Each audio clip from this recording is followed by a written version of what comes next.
Erros mais frequentes em problemas de cálculo de esforços em barras.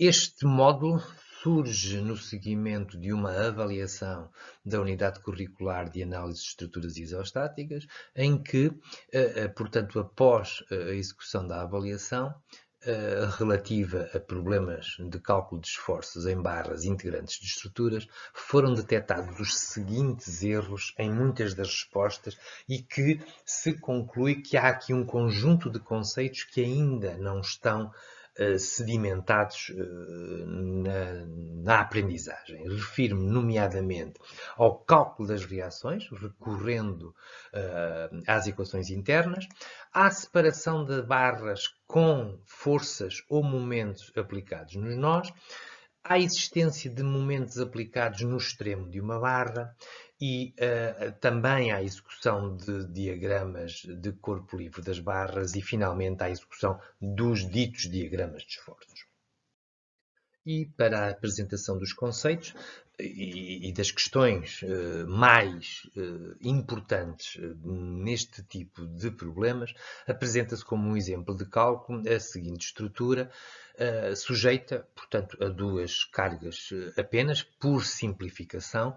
Optou-se naturalmente apenas por colocar este carregamento composto apenas por uma carga vertical de 20 kN e por um momento de 40 kN aplicado no nó A, e o que se pretende é calcular os diagramas de esforços das três barras que compõem esta estrutura, a barra AB, a barra BC e a barra CD. Naturalmente que não é possível calcular os esforços sem ter a garantia que a estrutura seja globalmente isostática e, portanto, a primeira questão que há sempre que verificar é a estatia da estrutura.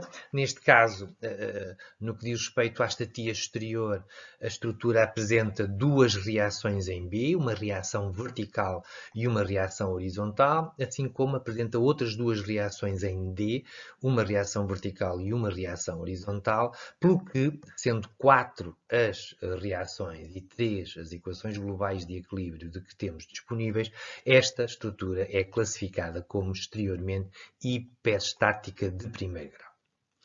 No que diz respeito à estatia interior, são duas as barras, digamos, que compõem a estrutura, a barra AC e a barra CD, e, portanto, usando como estrutura base a barra AC, naturalmente, quando adicionamos a barra CD, iremos ter necessidade de duas forças de ligação em C à estrutura base, pelo que se trata de um problema em que temos duas ligações e três equações, pelo que a estatia interior será 2 menos 3, ou seja, menos 1, e esta é uma estrutura hipostática interior de primeiro grau. Logo, a estrutura é globalmente isostática, concluindo-se deste pequeno cálculo que a estrutura é calculável, mesmo sendo hiperstática em termos de primeiro grau exteriormente, as reações são calculáveis, havendo naturalmente que recorrer às equações interiores para resolver o problema.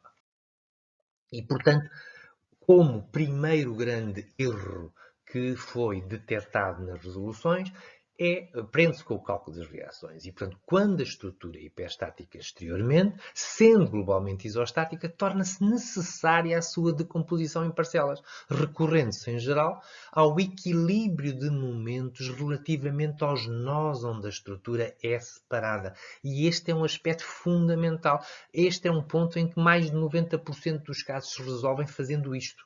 Porquê?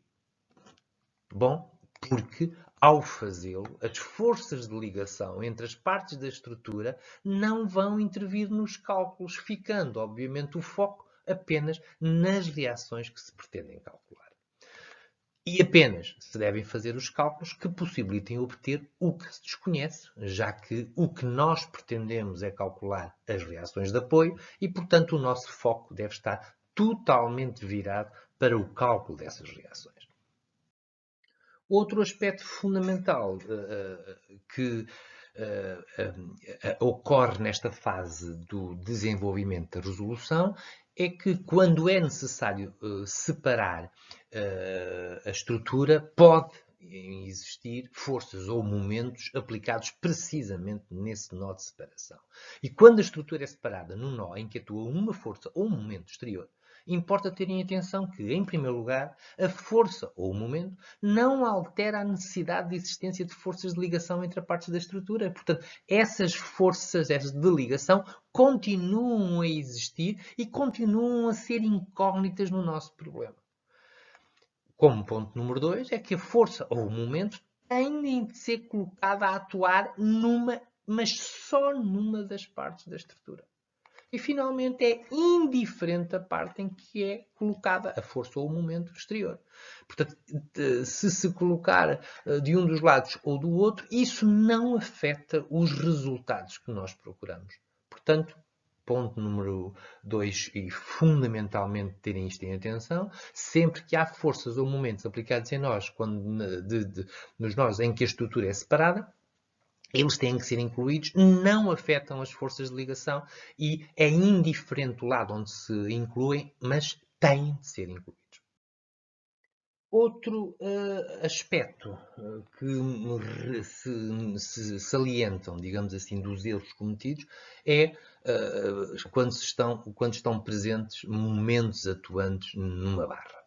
E quando um momento atua numa estrutura, importa terem atenção que o valor do momento entra diretamente no equilíbrio de momentos da estrutura, com o respectivo sinal, não sendo afetado por nenhum fator de distância. Portanto, seja onde for que o momento esteja aplicado, ele entra na equação global com o valor, obviamente, respeitando o sinal que ele apresenta.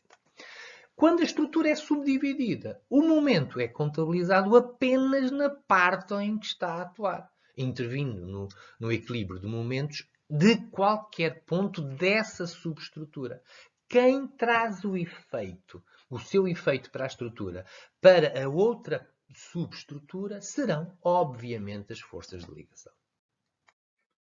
Passando então para o cálculo das reações desta estrutura, que já sabemos que é hiperstática de primeiro grau exteriormente e que, portanto, as três equações que temos disponíveis, somatório de equilíbrio de forças verticais, equilíbrio de forças horizontais e equilíbrio de momentos, não são suficientes para as resolver.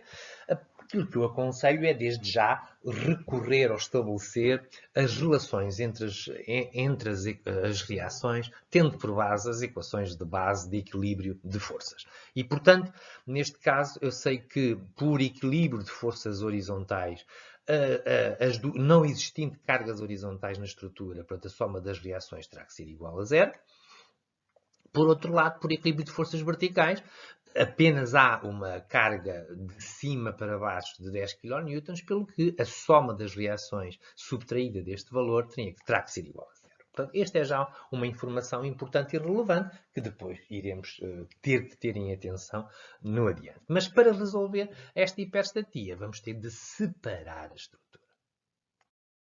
Então, procedendo à separação da estrutura em subestruturas, e neste caso elementar é simples e há apenas duas subestruturas, mas no ponto de separação existe uma força aplicada de 10 kN vertical.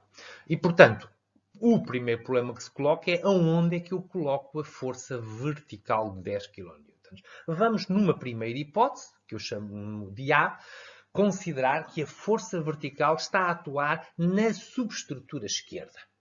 E, portanto, obviamente, se ela está a atuar na subestrutura esquerda, a subestrutura direita não a tem como força de atuação e, quando consideramos estas duas estruturas separadas, naturalmente vão aparecer ou ocorrer duas forças de ligação, que eu vou denominar de força de ligação horizontal em C e de força de ligação vertical em C. E este é o meu sistema que teria que resolver o equilíbrio para finalmente determinar as reações que continuo ainda à procura.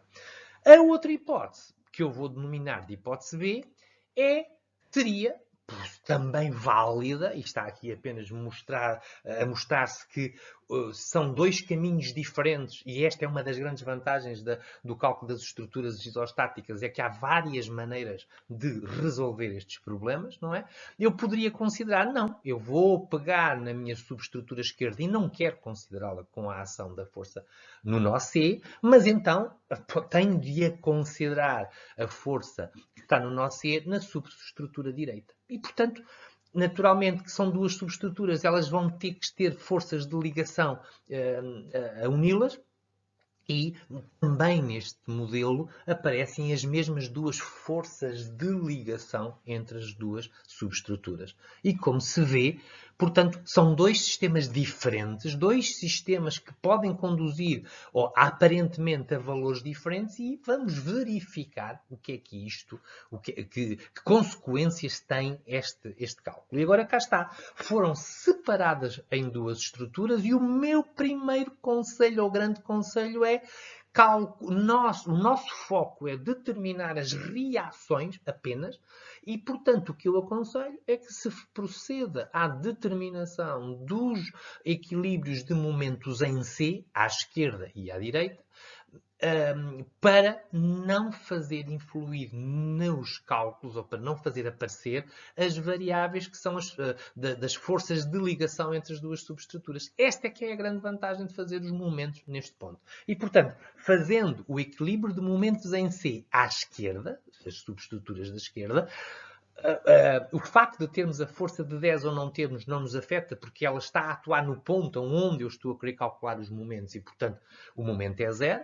E, portanto, fazendo o equilíbrio para a subestrutura esquerda, podemos escrever que o momento global, ao momento global positivo de 40 kN se irá contrapor o momento de RBV vezes 2. E, portanto, a equação será 40 menos 2 vezes RBV, tem que ser igual a 0, onde o RBV fica logo determinado 20 kN como solução. Claro que se RBV vale 20 kN, eu posso de imediato recorrer à equação anterior que obtivemos de equilíbrio global de forças verticais e calcular a reação RDV.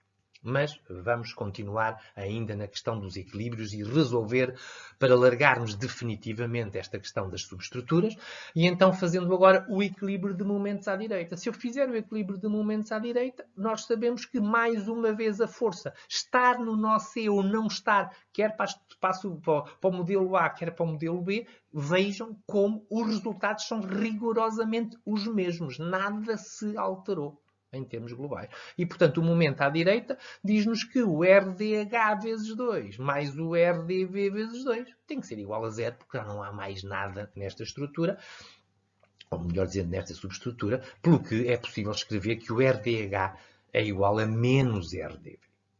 E, portanto, estas eram as duas conclusões que eu podia tirar dos equilíbrios internos e, portanto, já está resolvida a minha hiperestatia. Posso agora, com estes dois resultados, pegar nas equações globais que há pouco escrevemos e resolver e determinar as 4 reações.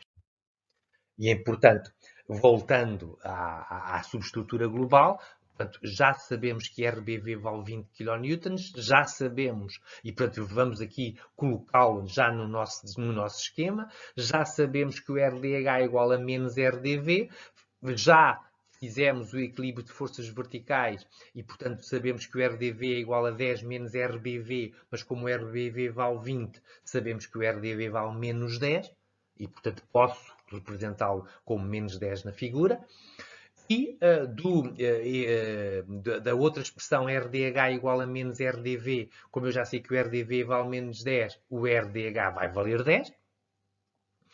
E, portanto, do equilíbrio de forças horizontais resultará naturalmente que o RBH mais o RDH é igual a 0, onde o RBH é igual a menos 10 e, portanto, todas as reações ficaram determinadas. Conclusões relativas então a este cálculo. Portanto, insisto, quando é necessário separar a estrutura para recorrer às equações interiores em excesso, o equilíbrio de momentos deve ser efetuado em relação ao nó interior, por forma a não introduzir mais variáveis no problema. caso existam forças ou momentos aplicados no nó em que se pretende separar a estrutura, elas têm de ser incluídas na análise apenas numa das partes da subestrutura, para além das forças de ligação que atuam nesse nó. Portanto, o facto de elas existirem não eliminam nenhuma das forças que lá está. Finalmente, os resultados demonstram que é indiferente em que subestrutura se colocam as forças a atuar nos nós de separação. Bom, concluído o cálculo das reações, uma das principais vantagens destes problemas de análise de estruturas isostáticas é que é possível automaticamente verificar se está correto. E essa é uma função do engenheiro. Nós, para que possamos estar descansados daquilo que calculamos, e não nos podemos esquecer que uma estrutura, se for mal calculada, todos os cálculos estarão errados e põem em risco pessoas e bens. Portanto, nós temos que ter a segurança, quando acabamos de um cálculo, de que a estrutura está bem calculada. E, portanto, aquilo que é fundamental fazer sempre é calculada a estrutura. Vamos então verificar se tudo está efetivamente bem calculado. E como é que eu faço? Aplicando as 3 equações de equilíbrio que tenho disponíveis a esta solução que foi determinada. Reparem que eu já representei agora a estrutura com as reações, com o sinal correto obtido dos cálculos, ou seja, reação em B horizontal da direita para a esquerda, porque dava um valor negativo, e a reação vertical em D de cima para baixo, porque dava negativo. E, portanto, agora verifiquemos se isto está equilibrado. Fazendo o somatório de forças verticais, sabemos que a reação em B, que vale 20 de baixo para cima, mais, o que neste caso é menos, 10 da ação aplicada em C e 10 da reação em D, tem que dar 0. E dá. Portanto, esta primeira verificação, forças verticais, está equilibrado. Faço o mesmo para as forças horizontais e, portanto, não há ações horizontais aplicadas na estrutura. Temos 2 reações, uma que vale 10 num sentido e a outra que vale 10 no outro e, portanto, efetivamente, esta estrutura, no que diz respeito às reações, está para já bem equilibrada. Mas isto não chega. Mas nós também temos mais uma equação, que é a equação de momentos. E aí o que eu proponho é que agora vocês executem sempre o equilíbrio de momentos num outro ponto que ainda não tínhamos utilizado para efeitos de equilíbrio. E o que eu aconselho neste caso é vamos fazer, por exemplo, o equilíbrio de momentos em A, onde está aplicado o momento de 40 kN. E, portanto, se escrevermos a equação de equilíbrio de momentos em A, nós verificamos que a equação é 2 vezes 20, menos 10 vezes 4, menos 10 vezes 6, mais 10 vezes 2, mais os 40 do momento que está a atuar em A, tem que ser igual a 0. E isto dá 0. Dando 0 estas 3 equações, eu posso assegurar esta estrutura está bem calculada. Tudo o que eu vier a fazer a seguir, baseado nestes valores, estão coerentes e consistentes. Bom, outro grande erro detectado foi, infelizmente, observado na execução dos diagramas de corpo livre das barras, em que, mais uma vez, há aqui uma falha generalizada dos estudantes em que não se apercebem que é fundamental, digamos assim, não é possível determinar diagramas de esforços nas barras sem ter a certeza que se executaram corretamente os diagramas de corpo livre das barras e que os diagramas de corpo livre das barras são elementos que têm que eles também estar sempre equilibrados. E, portanto, quais são os principais aspectos que eu considero que é importante ter aqui em conta? Primeiro, começar por uma barra que sejam conhecidos todas as forças na extremidade, forças atuantes, de ligação e reações. E, portanto, nesta estrutura, ou se começa pelo nó A ou se começa pelo nó D. Portanto, tem que se começar por uma das pontas onde nós conheçamos tudo. Depois, vamos calcular. Então, se eu já conheço na esquerda faltam-me saber, no máximo, 3 forças de ligação à direita. E como eu tenho sempre 3 equações disponíveis, o sistema é sempre resolúvel. E, portanto, calcular as forças no nó extremo, por equilíbrio, tendo em conta as forças de ligação que se estabelecem. E depois, a regra de ouro não pode ser de todo descurada, que é verificar o equilíbrio da solução obtida para a barra. É fundamental. E isso é que nos garante que não nos enganamos nas contas. Então vejamos o corpo livre da barra AB. No caso da barra AB, e aqui há um outro pormenor que eu considero importante. É consideramos ou não consideramos na barra AB a colocação das reações. Em B, o B é no extremo da barra AB existe o apoio de B. E, portanto, aqui o que eu quero deixar bem claro é que é indiferente, mais uma vez. Temos é que ser coerentes. O que nós aqui decidirmos agora, depois temos que sempre fazer a barra seguinte em coerência com o que se decidir para esta barra. Mas é possível decidir? Não. Eu não quero considerar os apoios. O apoio nesta secção B, da barra AB, eu quero só considerá-lo na barra BC. No princípio da barra BC. Eu posso fazer isso. Portanto, vamos partir como primeira hipótese. Não, eu não quero incluir na barra AB a existência de apoios. Então, eu começo por desenhar a barra AB e ponho todos os carregamentos que a barra tem e todas as reações que nela estão integrantes. Neste caso não há nenhuma, porque a minha opção foi não colocar as reações de B neste troço. Portanto, é esta a barra. Claro que no lado B eu terei que ter 3 forças de ligação. A força FBX, a força FBY e o momento em B, que eu desconheço. Portanto, para que isto esteja equilibrado, eu tenho que garantir que o somatório de forças horizontais é nulo. Bom, mas para o somatório de forças horizontais ser nulo, o FBX tem que ser 0. O somatório de forças verticais tem que ser nulo, mas se não há nenhuma força vertical a não ser FBY, então o FBY tem que ser 0. E, finalmente, o somatório de momentos em B tem que ser 0, de onde os 40 mais MB tem que ser 0, de onde o MB tem que ser menos 40. E, portanto, quando eu pego, já conheço os valores das forças de ligação, então eu vou transportar e vou refazer o diagrama de corpo livre desta barra, que se resume a este esquema. E cá está um momento de 40 kN em A e um momento de 40 kN em B. Mas agora que está reexecutado e finalizado o diagrama de corpo livre do corpo AB, então, ou da barra AB, agora eu vou verificar se não me enganei, garantindo que o equilíbrio de forças horizontais, de forças verticais e de momentos nesta barrinha está correto. E está. Não há forças verticais, está 0, não há forças horizontais, o equilíbrio está garantido e menos 40 mais 40 dá 0. E, portanto, esta barra é uma solução em equilíbrio. Este diagrama de corpo livre está correto.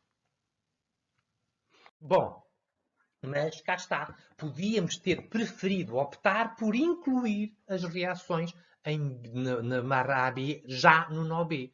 E, portanto, afinal, até parece que isto pode ser completamente diferente, eu poderia ter feito, ou incluso depois, pego na barra AB, coloco primeiro as ações, só tenho um momento a atuar, mas vou também colocar as reações, portanto, uma reação de 20 e uma reação de 10 em B, e para que esta barra retirada da estrutura possa estar em equilíbrio, eu sei que em B existe 3 forças de ligação, o FBY, o FBX e o momento em B, que têm que continuar a existir. Ponto. Agora, se eu quero verificar o equilíbrio desta estrutura, o que é que eu faço? Bom, o somatório de forças horizontais tem que ser igual a 0, o que me dá que FBX menos 10 tem que ser igual a 0. De onde o FBX tem que ser igual a 10. O somatório da FY tem que ser 0. Portanto, o 20 mais FBY tem que ser 0, ou seja, o FBY tem que ser igual a menos 20. E, finalmente, o somatório de momentos tem que ser 0, dá-me um momento em B mais 40 tem que ser 0, ou seja, o momento em B é igual a menos 40. Então agora se eu já sei os valores, que fbx vale 10, que o fby vale menos 20 e que o momento vale menos 40, vou pegar no modelo que tenho inicial e vou adicionar o que é adicionável. E, portanto, nas forças horizontais, eu tenho um fbx de 10, mas tenho uma ação que é a reação horizontal de B igual a menos 10. 10 mais 10 dá 0 e, portanto, afinal, o meu modelo de corpo livre desta barra, incluindo ou não as reações no modelo, dá-me igualzinho ao que tínhamos acabado de terminar. A única coisa que são diferentes são os valores das forças de ligação. E, portanto, a conclusão que chegamos é que esta solução, como já tínhamos acabado de ver, é igual à anterior e é obviamente equilibrada e, portanto, incluir as reações na primeira subestrutura ou na segunda é indiferente. Passemos agora para a determinação do corpo livre da barra BC. Bom, já conhecemos as forças de ligação e agora reparem, eu vou repetir este cálculo 2 vezes, porque eu optei numa primeira fase por não considerar as reações na barra AB. Portanto, se eu não as considerei na barra AB, eu tenho de as considerar em BC. Esta era a hipótese 1, portanto, não colocação das reações em B na barra AB. E depois vou demonstrar que chegamos ao mesmo resultado quando eu faço coerentemente o cálculo, não considerando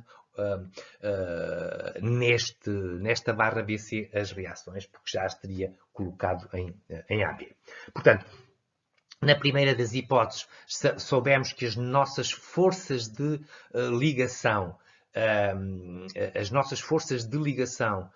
de B em C, portanto, desculpem, em B, só há momento, portanto, não há força horizontal, não há força vertical e tenho momento de 40. E em C eu tenho uma carga vertical de 10 kN, que posso pôr ou não pôr, porque mais uma vez aqui agora a carga eu ponho nesta barra BC ou ponho na barra CD. De acordo? Mas pronto, admitindo que está aqui a atuar, portanto, e eu faço aqui a nota, portanto, a carga no nó C pode ser colocada na barra BC ou na CD, não se esqueçam disso. E, portanto, fazendo agora este equilíbrio, eu teria a acrescentar a estas forças as reações que ainda não as tinha posto. E, portanto, a reação vertical em B e a reação horizontal em B. Portanto, é esta a estrutura que eu tenho que equilibrar, mas não posso esquecer que em C eu terei as forças de ligação com a barra CD. E as forças de ligação são apenas as forças vertical e horizontal. FCX e FCY. Logo, fazendo equilíbrios de forças horizontais, eu chego à conclusão que FCX menos 10 igual a 0 e que o FCX é, portanto, igual a 10 kN. Por outro lado, o somatório de forças horizontais também tem que ser 0 e chegamos à conclusão, portanto, que 20 menos 10 mais FCY igual a 0, onde o FCY igual a menos 10. E, agora, completando ou refazendo podemos refazer o diagrama, só vou demonstrar que o momento também é 0 em C, não era necessário fazê-lo, mas o momento também em C teria que ser 0 porque era uma rótula e cá está, como a solução está equilibrada, 40 menos 20 vezes 2 dá 0 e, portanto, confirma-se a correção do meu problema. E vou agora representar novamente o diagrama de corpo livre da estrutura, com todas as forças à esquerda e à direita aplicadas e, mais uma vez, aquilo que eu aconselho é vamos verificar se este equilíbrio está certo. Menos 10 mais 10 em termos de forças horizontais anulam-se, 20 menos 20 anulam-se e o momento provocado pelo momento de 40 é contrariado em C pela carga de 20 transversal e, portanto, é uma solução em equilíbrio, é uma solução que está correta. E é isso que é fundamental nós sabermos em cada momento. Claro que o corpo, a barra BC podia ter sido calculada vindo da nossa hipótese 2, que era colocar as reações B e C em B na barra AB.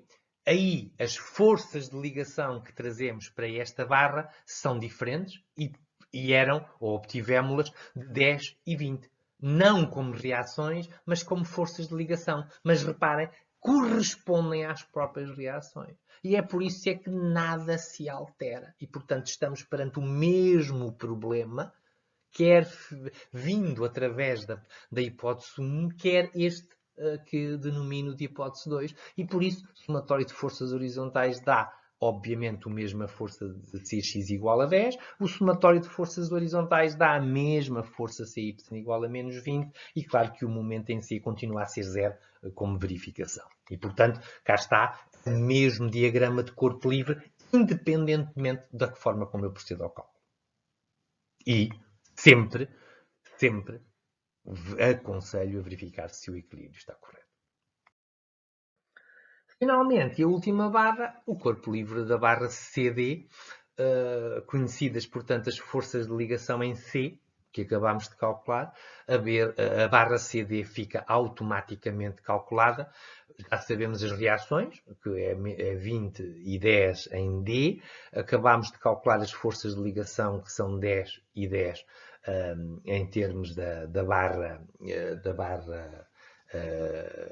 C, D. E, portanto, este 10-10 tem a ver com, insisto, a existência de uma força vertical no nó C. E, portanto, perante isto, só temos que transformar estas forças em segundo o alinhamento da barra, porque a barra é inclinada e perpendicular à barra. E, portanto, neste caso a barra tem um ângulo de 45 graus e o que nós pretendemos são os esforços segundo a barra, segundo o eixo 1 e segundo a normal à barra, segundo o eixo 2. E, portanto, segundo o segundo 1, a barra, a força segundo 1 será dada pelas componentes do cosseno segundo x e do seno segundo y, e, portanto, temos esta soma resulta em 14,1 e a força segundo 2 dá naturalmente zero, já que uma barra biarticulada não pode ter, não tendo cargas no vão, só pode ter esforço axial. E, portanto, confirma-se, esta barra só tem um esforço axial de 14,1 de tração a atuar em cada ponta. E fica, obviamente, ficam assim determinados os diagramas de corpo livre das estruturas e sempre a necessidade de que se verifique o equilíbrio. Reparem como esta barra, este corpo livre, diagrama de corpo livre, está automaticamente equilibrado. Portanto, só tem esforços axiais que se anulam, não tem esforços transversos, não tem momentos fletores, está equilibrado. Sempre. Esta é a regra de ouro em todo este cálculo. O último grande ponto, onde naturalmente se detectaram muitos erros, foi na questão dos diagramas, na elaboração dos diagramas de esforço das barras, em que a execução dos diagramas tem de ser efetuada a partir dos diagramas de corpo livre, que têm que estar corretos e equilibrados, e, portanto, sem isso, nada é possível. Mas temos que ter consciência que nesta primeira fase, de quando os estudantes estão a iniciar-se nestas matérias, dos 3 diagramas de esforço axial, de esforço transverso e de momento fletor, o momento fletor é aquele que tem um nível de dificuldade maior, não existindo essa dificuldade nos diagramas de esforço axial nem de esforço transverso, pelo menos esses é fundamental estar atento e não há razões para cometer erros. E, portanto, o sentido associado ao sinal positivo nas facetas negativas na extremidade esquerda e positivas na extremidade direita tem de ser respeitado, e isso é fundamental, e por isso eu aconselho que sempre que representem ou que queiram representar os diagramas de esforços, recorram à ajuda, digamos assim, de mnemónica de quais são os sentidos positivos nas facetas, positivas e negativas. Sabemos que o diagrama de esforço axial e de esforço transverso só não são nulos ou constantes se houver cargas axiais ou transversais no vão. Se não houver cargas no vão, eles não podem deixar de ser nulos ou constantes. É algo que o estudante tem que verificar e tem que ter esta noção bem imbuída, digamos assim, na determinação. Portanto, o diagrama de esforço axial e de esforço transverso só são lineares se existirem cargas uniformemente distribuídas no vão. Se não, têm de ser constantes ou nulos. Quanto ao aspecto mais complicado, obviamente que se prende com o diagrama de momentos fletores, que está diretamente relacionado com o esforço transverso. E este é que é o busilis. O estudante não pode nunca querer representar um diagrama de momentos fletores sem estar atento ao que se passa no diagrama de esforço transverso. E é por isso é que estes dois diagramas se devem sempre desenhar olhando um para o outro, justapostos, para ter a certeza que não se cometem erros.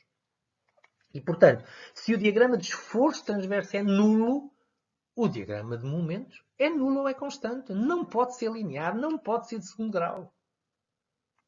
Se o diagrama de esforço transverso não for nulo, o diagrama de momentos não pode ser nulo. Não é? Eu não posso dizer o diagrama é nulo de momentos fletores, existindo um diagrama de esforço transverso que não é nulo. Se o diagrama de esforço transverso é linear, já sabemos, o diagrama de momentos é parabólico, é sempre de um grau acima, relativamente ao diagrama de esforço transverso. Quanto aos diagramas, então, de esforços destas três barras que nós aqui calculamos. Portanto, para a barra AB é este o diagrama de corpo rígido, de corpo livre da barra. Eu represento em baixo digamos assim, os sentidos positivos dos esforços na faceta positiva, ou seja, na faceta B, na extremidade B da barra, admitindo-a sempre orientada da esquerda para a direita, e como tal, cá está, é uma barra que não tem esforço axial em A, é zero, não tem esforço axial em B, é zero, logo é um diagrama nulo. Relativamente ao esforço transverso, não tem esforço transverso em A, é zero, não tem esforço transverso em B, é zero, logo é um diagrama de esforço transverso nulo. E quanto ao momento fletor, tem um momento fletor negativo, porque é na faceta negativa de menos 40, e tem um momento negativo na faceta B, que é a faceta positiva, também de menos 40, de onde o diagrama de momentos é negativo, e ao contrário dos outros, o negativo representa-se em cima, e é constante em toda a barra. Passando para a barra BC, é este o diagrama de corpo livre. Sabemos que o esforço axial é positivo em A, em B e é positivo em C e vale em ambas as secções 10 kN. Portanto, 10 em B, 10 em C e é positivo. Logo, é constante. Não há cargas no vão. O esforço transverso passa-se algo similar. É positivo em B, é positivo em C. Em ambos vale 20. E logo, não há cargas no vão, é constante e vale 20. Quanto ao momento fletor, não, sabemos que vale menos 40 na secção B, vale 0 na secção C e, portanto, não há cargas no vão, tem de variar de forma linear entre estes dois pontos e, portanto, é negativo e, e é linear. Finalmente, a barra CD é uma barra muito simples, está sujeita apenas a esforço axial, é positivo de tração e, portanto, vale 14.1 na extremidade C, 14.1 na extremidade D. Estou a admitir a barra orientada de C para D. É positiva e é constante em toda a barra. Não tem a barra esforço transverso, portanto, 0 em C, 0 em D, esforço transversal nulo. E, finalmente, o momento fletor é nulo em C, é nulo em D e, portanto, é nulo em toda a barra. E para terminar, mostro aqui muito rapidamente alguns exemplos que retirei das resoluções do teste, só para verificarmos como os erros foram sistemáticos e de uma forma generalizada idênticos. Cá está. Eis um exemplo de uma barra com o momento a atuar na extremidade A e a solução, o diagrama de corpo livre, não está equilibrado. Não está equilibrado, não há cargas de vão e, no entanto, admitiu-se um diagrama, o estudante admitiu um diagrama lineares de esforço axial e de esforço transverso, não pode estar bem, é isto que eu insisto. Outro estudante com o mesmo erro rigorosamente na mesma barra, outro estudante com o mesmo erro rigorosamente na mesma barra, com um diagrama de momentos que até muda de sinal e é uma curva de segundo grau, quando não há carregamento na barra. Outra solução em que não está equilibrado, no entanto, digamos assim, admitiu-se, parece que um esforço axial e um esforço transverso poderiam ser constantes, admitindo que estaria bem, no entanto, não havendo cargas no vão, o diagrama de momentos fletores nunca podia ser uma curva. Outro exemplo só dos diferentes diagramas de corpo livre das barras. Reparem, nenhum dos diagramas está equilibrado. Nenhum está equilibrado. Esta é a chave de ouro desta matéria. É a garantia de que há equilíbrio em todas as parcelas que nós determinamos. Outro exemplo da mesma barra, com o mesmo erro, ou seja, uma solução não equilibrada. Mais um exemplo do mesmo tipo, da mesma barra, do mesmo erro, da mesma falta de equilíbrio. Outro com o mesmo erro, e reparem como os diagramas de momentos aparecem variando, não existindo nem esforço transverso, nem cargas de vão. E mais do mesmo. Portanto, era só para mostrar aqui um conjunto de erros sistemáticos e que, obviamente, me alertaram para a necessidade de clarificarmos com este módulo estes conceitos. Termino com a referência que tudo o que aqui foi dito, tudo o que aqui foi apresentado é válido ou é extensível aos cálculos de estruturas tridimensionais. Tenho consciência que as estruturas tridimensionais são muito mais complexas em termos de compreensão e de visualização e em termos do cálculo que obrigam. No entanto, os princípios são os mesmos. Tudo o que aqui foi dito é válido e aplicável e devem utilizá-lo no cálculo de estruturas tridimensionais. A garantia da observância dos equilíbrios é a chave de ouro, é a regra, é aquilo que nunca nos podemos esquecer. Obviamente, numa estrutura tridimensional, eu vou garantir o equilíbrio em termos globais nos planos x, y, yz e zx. E claro que ao nível das barras nos planos x1, x3, porque no plano x1, x3 eu tenho esforço transverso segundo x3, logo segundo x1, logo tenho o momento fletor segundo x2, e esses dois diagramas eu tenho que os sempre fazer acoplados, assim como no plano x2, x3 eu terei esforço transverso segundo x2 dá-me momento segundo x1 e logo eu devo analisar esses dois diagramas em paralelo para não cometer erros, não é? E devo obedecer naturalmente às mesmas regras. E todas as questões relacionadas com a colocação das cargas nos nós, se é à esquerda, se é à direita, se é antes, se é depois, obviamente são idênticas para estes dois tipos de problemas e, portanto, são idênticos os procedimentos que devem adotar.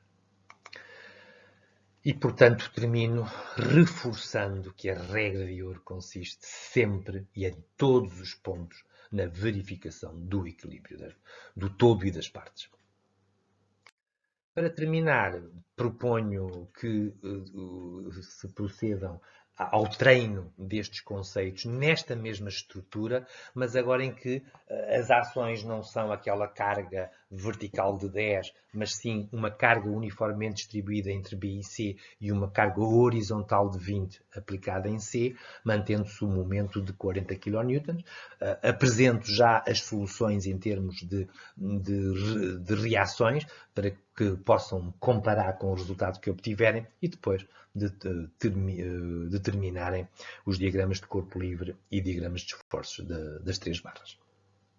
Portanto, em termos de resumo deste módulo, diria que, tendo sido cometidos muitos erros e muito idênticos por parte da generalidade dos estudantes, considerei importante clarificar a forma como devem ser abordados e resolvidos os tópicos que aqui abordámos e que são válidos e importantes para a elaboração dos diagramas de esforços de estruturas isostáticas, nomeadamente o cálculo das reações recorrendo às equações internas, a separação de barras com forças nos nós, a existência de momentos aplicados no extremo de uma barra, a execução dos diagramas de corpo livre das barras e a execução dos diagramas de esforços.